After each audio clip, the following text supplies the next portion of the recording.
Hey, it's Felice, totally awake, and I'm back with another video. If you're new, then welcome. Now today, I just wanted to give a few of my thoughts about JW broadcasting for December 2021. Let's see what they had to say, and I'll come back and give some of my commentary. And then I love this in verse 2. Do not be quick with your mouth. Boy, there's a lot of people in the world could benefit from that counsel. Isn't that true? It's like, does he or she ever shut up? I mean, I bet you they talk in their sleep. They just won't shut up, you know? But anyway, don't be quick with your mouth, particularly in context here when you're speaking to Jehovah. Well, boy, that's some good things. That's you brothers that will speak in public, but you sisters too, when it's personal with your prayers to Jehovah. Don't be quick with your mouth when you approach the sovereign of the universe. Your words should be few. You do not impress God with vocabulary. He's impressed with sincerity of heart. Loves those that love him. Oh yeah, Tony. So you see who the main speaker is. None other than Tony I Love McCollin Liquor Morris, right? So they have him on here, and he's talking about God don't care about your speech and your vocabulary. Well, I mean, I guess not. If you think that you're, Jesus' brother, you think that you're going to be ruling as kings with God and Jesus in heaven, I guess not, because we can't hardly understand what you're saying, Tony Morris. I mean, you literally are making a fool of yourself here. You can barely talk. And when people stumble over their words sometimes, we really wouldn't make a big deal about it. Okay, we know what you meant. Keep talking, keep going. We know what you're saying. But Tony Morris, no, not you, okay? I'm going to need you to speak more clearly. And don't be trying to tell us that God don't care about the way you talk. He does. He need to be able to understand what you're saying, okay? Because the people that you got following you, telling them to follow you, and that's their way to God, they can't even understand what you're saying. You don't even know what you're saying. Does he or she? It's like, does he or she ever shut up? I mean, I bet you they talk in their sleep. Does he or she? Tony, we're not laughing with you. We're laughing at you. The translator just writing, he meant this. No, right? Have on there what he said. Does he or she? Because he didn't go back and say, does he or she? Does he or she? He just gonna keep talking. You got 8 million followers, viewers that's been to see this. Are you kidding me? We got to do better than this, Tony. Did you have a drink before you got on stage? You can't be doing that. You messing up, boy. You messing up. You can't be coming up there like that, slurring your words like that, and then trying to make it seem like God don't care about that. God care, okay? The audience need to be able to understand what you're saying. I can sit on here and mess up my words.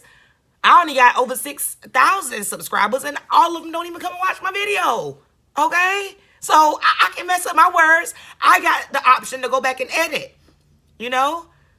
I can cut it out, do whatever I want to. But you, Tony, you need to practice better.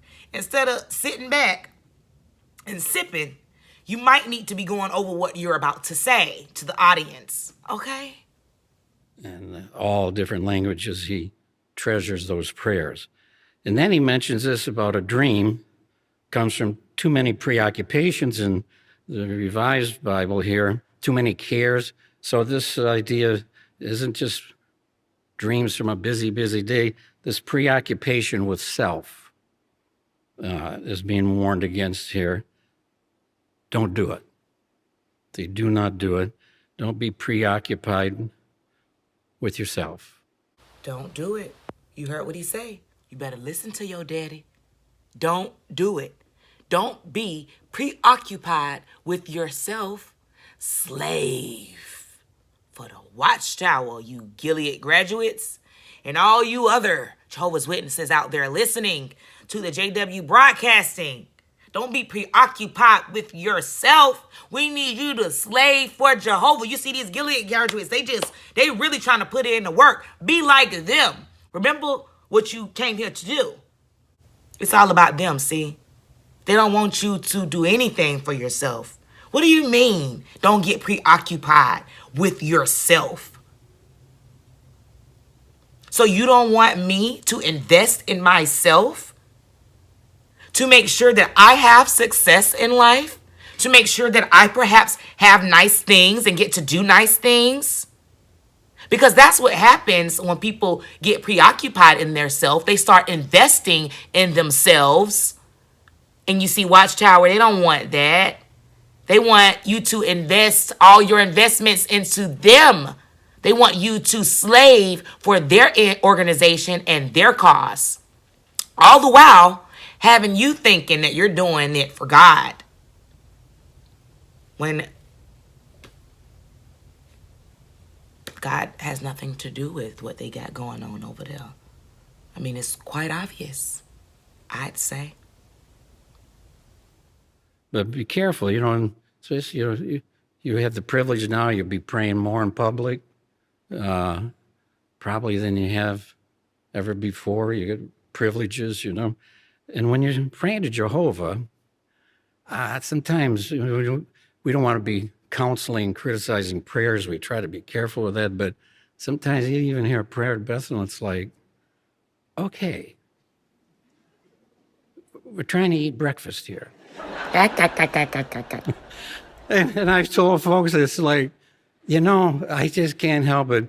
Jesus is there, most eloquent person to walk the planet. And the meal comes, he raised his eyes to heaven and gave thanks. Amen. Let's eat, I mean, there are other times you want to pour out your heart and all that, but you're not praying to the audience. You're talking to the sovereign of the universe.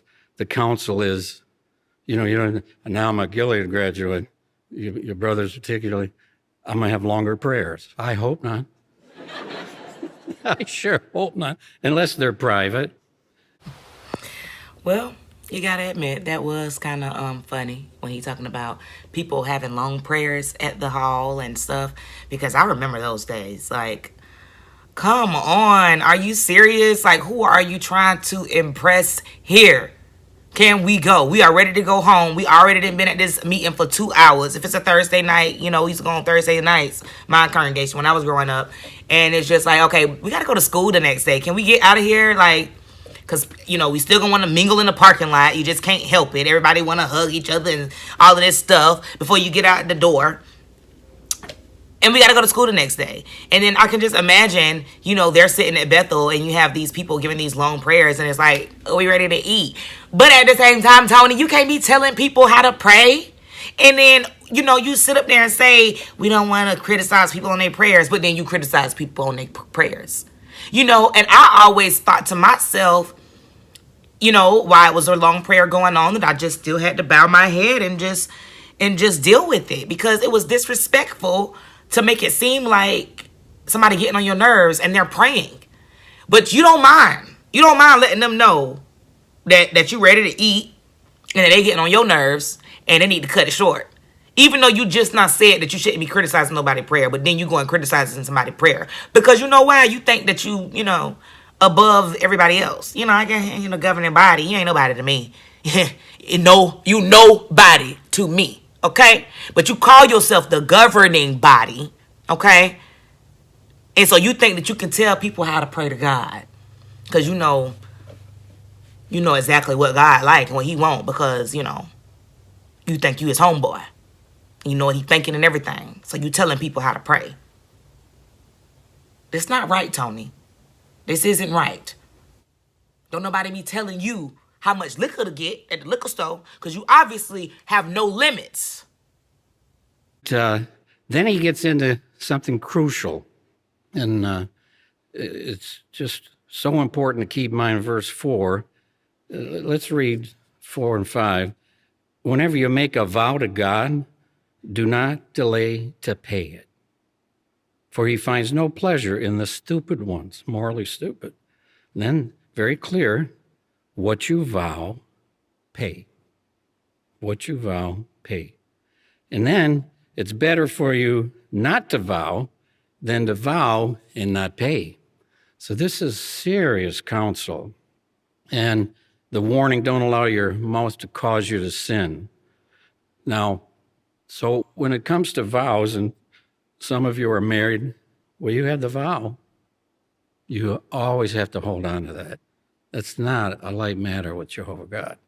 And do not say before the angel, see, think about this, that it was a mistake. Now here he goes with all his fear mongering. What you vow, pay. Just trying to scare the Gilead members, making them think that, oh, I done got myself into this Gilead class. I'm graduating now, and I got to serve Jehovah. Ain't no messing up for me. Because just like, Brother Morris said, it's better for me not to even have done this than to vow and not to pay. And it's just all a fear-mongering tactic, and it trickles down into the rest of the audience too. And they're thinking, well, I vowed too. I may not be in Gilead, but I did get baptized. That was my vow to Jehovah, that I was going to serve him and be a part of his organization. So I need to continue on with this celestial will as well. Fear is sickening. Enough of Tony Morris. I don't have a lot of time. Let's see what some of these other guys had to say. Paul worked hard for the brothers. He was kind. He was gentle with them. He was willing to give not just the message of the truth, but as he says in verse 8, our very selves. And brothers, that was the truth. Paul said he was willing to do all things for the sake of the good news. And just consider some of the things that he did. Let's go to 2 Corinthians chapter 11 and just remind ourselves of some of the things Paul went through. 2 Corinthians 11, verse 23, Paul says, are they ministers of Christ? I reply like a man, I am more outstandingly one. I have done more work, been imprisoned more often, suffered countless beatings, and experienced many near deaths. 5 times I received 40 strokes, less one from the Jews. 3 times I was beaten with rods. Once I was stoned. 3 times I experienced shipwreck. A night and a day I have spent in the open sea. And the list just goes on. All right, so I believe we have here Mark Sanderson telling us, telling the Gilead graduates how they should give their all, give their very selves for the sake of the good news, like Paul did, how he endured and all of these things. Here's the difference, Mark. Paul was enduring all those things he endured for the good news. Jehovah's Witnesses, you don't even know what the good news is. You have it all wrong. And I'm not going to get into what the good news is right now, but you just do some research on it, because it's not what you think it is at all. Your good news is basically preaching about your cult organization and how your cult organization, by joining your cult organization, that's how you're going to be able to gain everlasting life in paradise, right? Well, there's going to be no death and sickness no more, right? That's not the good news.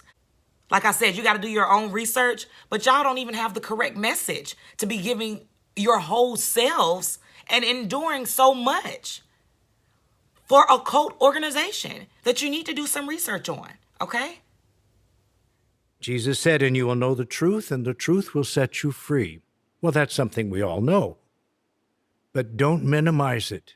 Appreciate the freedom you have right now because you know the truth.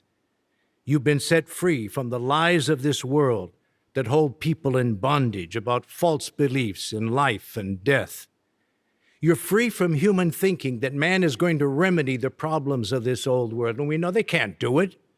They haven't got the wherewithal to do it. No man can really direct his own steps, not even a perfect man. So these men aren't perfect. The 8 men, the leaders of the Jehovah's Witnesses, the governing nobodies, okay? They aren't perfect, but yet the Jehovah's Witnesses allow them to direct their steps. They think it's Jesus. It's funny how the organization have made themselves become Jesus in the minds of their members. This man sitting up here saying that you have freedom, you have been set free because you have the truth. I had to write it down. And he also said, you know, that you're not in bondage because of the lies with the world. You are in bondage. You're in a whole lie of a so-called organization, a cult. They have you in bondage, whereas though you can't even look up the history of your own organization. They don't want you to do that. They don't want you to find out about all of their lies, all of their scandals, all of their payouts to child abuse victims because they were hurt, because they didn't have another witness when someone hurt them, okay? Abused them. Victims of CSA, okay? They don't want you to find out about any of these things. You're in bondage. You don't even know about your own religion that you call the truth. You don't know that it's all a lie. They've lied about so many things. And you are in bondage where you can't even find out. You think I'm lying to you right now. Great if you're looking at the video. That's an awesome start. But they tell you that anyone that talks negative about this cult is lying. They're mentally diseased. Satan is their father. They're working with Satan. They stirring Satan's brew and all of this crazy nonsense. That's bondage. Let me see for myself. I know. I've seen both sides. I was born in 3rd generation, so I know all about the teachings, okay? They tried to dupe me, but I'm smart. I know how to dodge a bullet, you know? I got it. I'm out. This some foolishness, y'all. You're carrying Jehovah's name. And how grateful really we are that back in 1931, the visible part of Jehovah's organization adopted the name Jehovah's Witnesses. And it's not just the name of a religion. It's a description It's of the what name people of a do. cult. They live their lives to honor Jehovah God. They are living witnesses of the Creator. That is a privilege that we have, and that separates us from all religion on the earth. And there's no other religion that wants that name anyhow. Darn right. Your ways are terrible and unloving. Perhaps a few that they didn't listen to it or adopt it.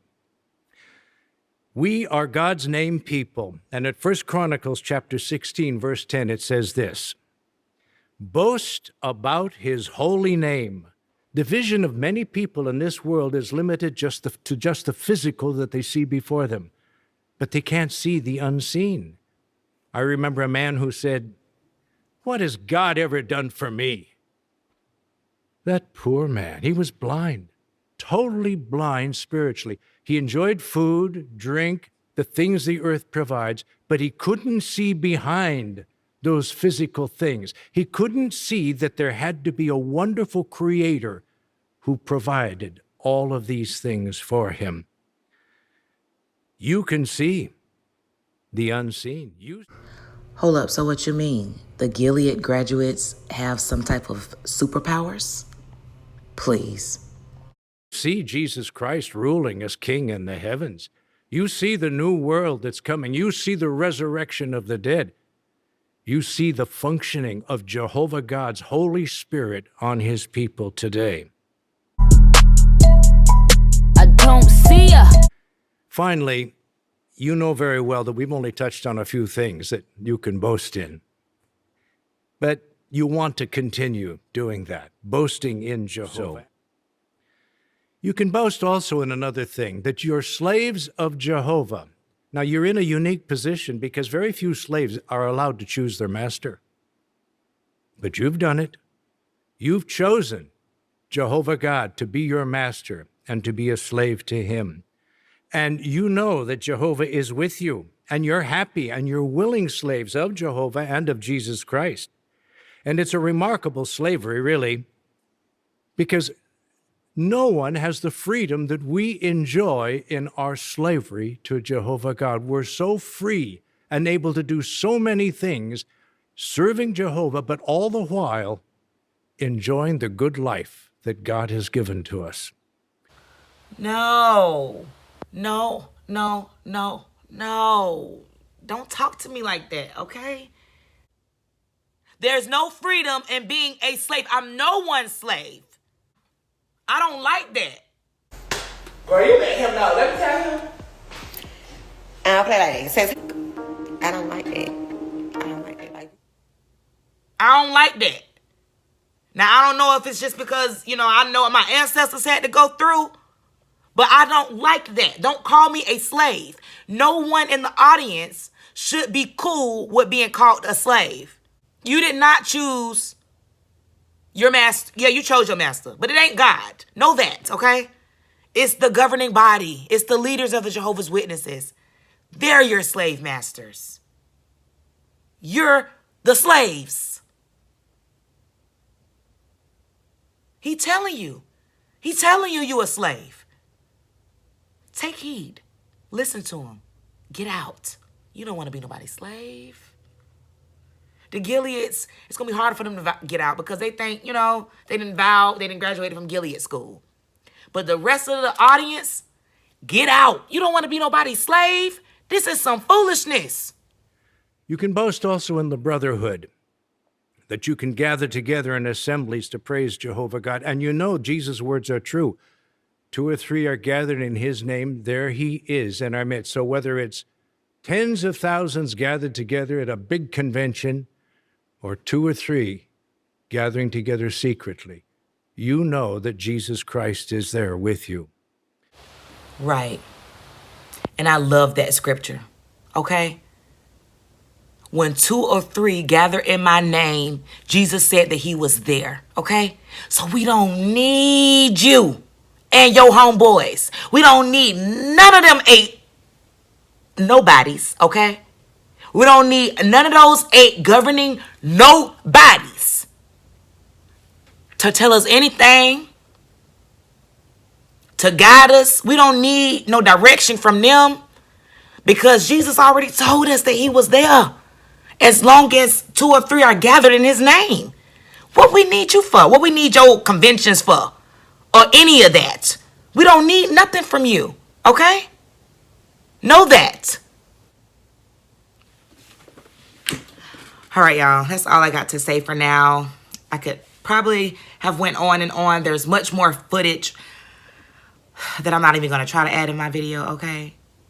But again, if you want to go look at the whole video, you're more than welcome to go to exjew.org and look at the December broadcast, okay? Let me guys know what you think about this broadcast down below, and I'll be back with another video. Make sure to like, share, and subscribe. Bye. They were willing to sacrifice everything. Nobody likes to be fooled.